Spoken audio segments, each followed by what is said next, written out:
Je t'ai parlé dans une autre vidéo des sites d'emploi pour te permettre d'immigrer donc au Canada avec un contrat de travail qui va plus tard déboucher sur un moyen de rester définitivement. J'étais à ce moment-là précisé que les raccourcis ne te réussissaient pas parce que ça pouvait te coûter de l'argent, mais surtout, ça pouvait rendre tout ton projet illusoire, bien que tu aies eu finalement la possibilité de t'installer au Canada. Moi, je te donne donc les outils et je continue dans cette lancée pour te parler de quelque chose de hautement plus stratégique que les simples sites d'emploi. C'est vrai que je vais m'appuyer sur les sites d'emploi, mais ce que je te présente n'a rien à voir avec les sites d'emploi.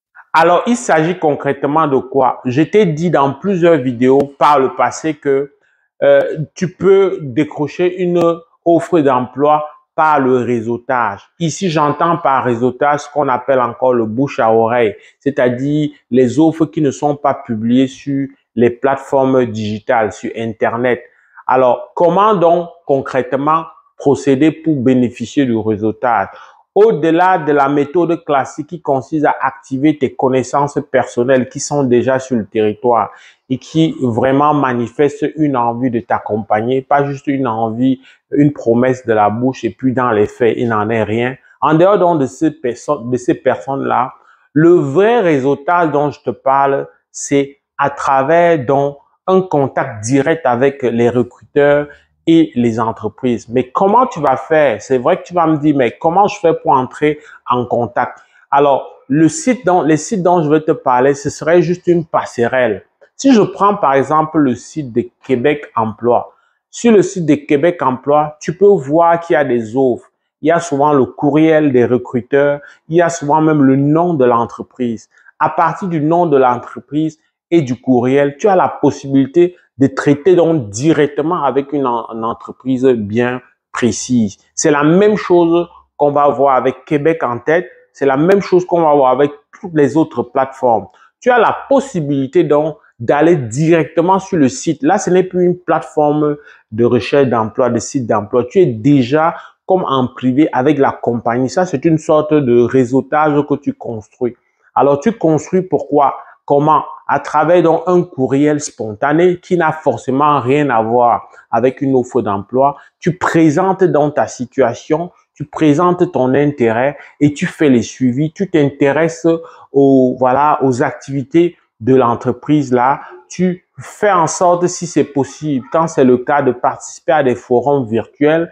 Et donc, ultimement, il s'agit, et ça c'est l'élément le plus important, d'avoir à l'intérieur de l'entreprise des personnes qui vont devenir, on va dire, une sorte d'amis virtuels, mais des personnes avec qui tu as échangé sur le plan professionnel, pas nécessairement sur le plan privé, parce que là-dessus, je dis que c'est pas une bonne idée. D'ailleurs, ça va pas être évident d'avoir cette ouverture-là. Mais si tu développes une relation professionnelle avec les personnes de ton domaine dans une entreprise ou dans plusieurs entreprises, ben ça va faire que ces employés-là qui vont rester en ayant comme amis virtuels, comme connaissances, toi avec qui ils échangent souvent, toi avec qui ils pensent qu'il y a des qualités que tu as et il y a un réel intérêt, mais tu seras la première personne à être contactée si quelque chose s'ouvre. Et si ça s'ouvre, cette opportunité-là, ça peut ne pas être dans cette entreprise, mais ça peut être dans une autre entreprise où tu es recommandé. Ça, c'est le réseautage et ça n'a rien à voir avec déposer sa candidature sur un site tranquillement et s'en aller. Et une fois encore, comme je te l'ai dit pour les sites d'emploi, ça demande un investissement temporel. Il ne faut pas déléguer et se dire que bon, j'ai déjà fait ce que j'ai à faire, j'ai tout essayé, j'ai cherché, ça ne marche pas. Non, on n'arrive pas à trouver les emplois. Il faut quand même une bonne dose d'optimisme et de sérénité. Il faut que tu sois vraiment déterminé, que tu te donnes tous les moyens, que tu te poses toutes les questions qui permettent, que tu t'intéresses à l'évolution de ce domaine-là, de ton domaine d'emploi, comment ça évolue, que tu aies une idée claire des difficultés dans ce secteur-là, que tu aies une idée claire des projections, des craintes dans ce secteur, mais aussi des forces de la province voilà, dans laquelle tu comptes, dans laquelle cette entreprise est installée. C'est comme ça que tu fais. Tu dois faire preuve d'imagination et c'est ça le réseautage que tu dois utiliser pour pouvoir décrocher quelque chose.